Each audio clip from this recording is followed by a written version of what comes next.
Es un lugar común dentro del mundillo audiovisual español decir que el cine de animación patrio es un campo árido y ruinoso, con notables excepciones.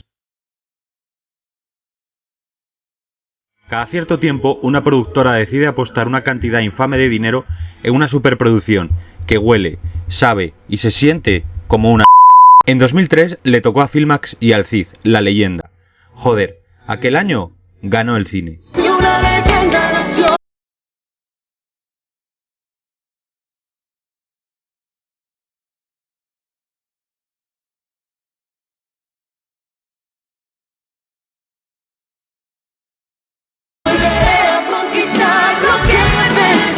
A comienzos del milenio, la única compañía occidental que podía hacer frente a la todopoderosa Disney Pixar era DreamWorks, con títulos como Shrek, El Dorado o Sinbad.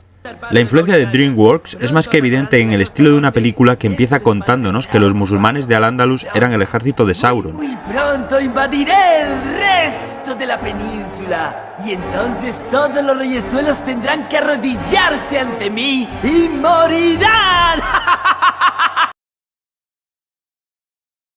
Esta es la historia de Rodrigo Díaz de Vivar, un jovencito que pasa su tiempo peleando con espadas y tirándole fichitas a doña Jimena. ¿Jimena? Jimena.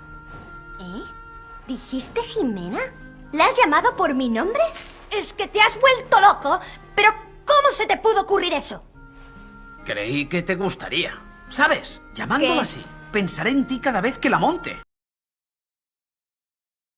No entraré en el tema de la fidelidad histórica en esta película con buenas intenciones pero plagada de errores. El vídeo quedaría demasiado largo, y es cierto que un medio como el cine necesita tomarse ciertas licencias, como en este caso la síntesis del Cantar de Mio Cid y Las Mocedades de Rodrigo, que son los dos libros en los que nos basamos para construir la historia del Cid que todos conocemos, que es la siguiente. Rodrigo obliga al rey Alfonso a jurar que no ha matado a su hermano Sancho para convertirse en monarca. ¿No te basta con mi palabra? ¿Pretendes hacer jurar a un rey? ¡Sí! Lleváis las cosas demasiado lejos, Rodrigo. Decida amén. Rodrigo es desterrado de Castilla y se convierte en el Cid, el señor, que gobierna sobre un ejército, envía el botín como tributo al rey que lo desterró, aunque no estaba obligado a hacerlo, y aquí comienza la gangrena mental de la película, que combate contra Yusuf, el Sauron de Al-Ándalus. ¿Decías algo? ¿Qué? No oigo nada. ¡He salido favorecido, eh! Rodrigo tiene varios amiguitos que luchan con él y uno de ellos es un mapache. Un buen día, Rodrigo recibe una misiva de Alfonso, el rey, y vuelve a Castilla, y se encuentra con un reino triste y en decadencia. Pero lo que más le rompe las pelotas es que doña Jimena va a casarse con un gilipollas porque piensa que el Cid mató a su padre. El rey Alfonso le dice: oye, une tu ejército con el mío. Y el Cid le responde: pues sujétame esta. Y amigo, eso no se lo puedes decir a un rey, así que lo meten preso. El Cid se escapa y Ben Yusuf captura a Jimena y le ofrece un poco de membrillo del Magreb. ¿No has probado nunca un manjar árabe? Jimena le dice: tranca palanca, amigo, y se escapa, mientras Rodrigo y sus amiguitos y el mapache atacan el castillo.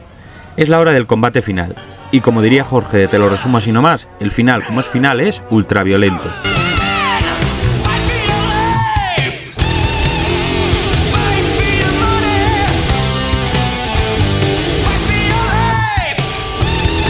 Por ser espesto, el Cid gana y el rey lo perdona. Ben Yusuf acaba preso con las gallinas. Y la película acaba enseñándonos que hasta un rey puede aprender algo. Castilla, Alfonso VI, el Bravo. Yo aprendí una lección. Pero desde luego no con esta película.